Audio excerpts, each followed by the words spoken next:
પરિણામ જોકે ઈવીએમ ઉપર અમને શંકા છે અને ચૂંટણી અધિકારીને પણ લેખિતમાં અરજી આપી છે.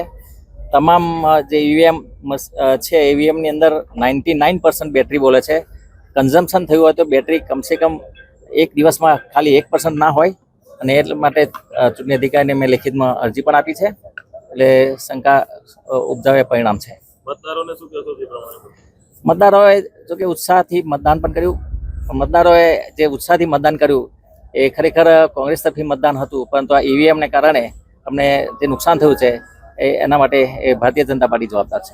આના માટે તમે શું કરશો? ચોક્કસ અમે ચૂંટણી પંચમાં પણ એની અરજી કરી છે અને કોર્ટ રહે પણ અમે કાર્યવાહી કરીશું. કારણ કે આ ઈવીએમમાં કઈ ઘોટાળો 100% ઈવીએમમાં ઘોટાળો અમને એટલા માટે લાગે છે કે આજે બેટરી ઉપરથી શંકા જાય છે કે 99% બેટરી બને જ કઈ રીતે. જો કન્ઝમ્પશન થયું હોય તો કમસે કમ 20-25% બેટરી વપરાઈ હોય એની જગ્યાએ 99% એક ઈવીએમમાં તો 100% બેટરી બોલે છે. તો આ શું આપણે સીધી શંકા જાય છે.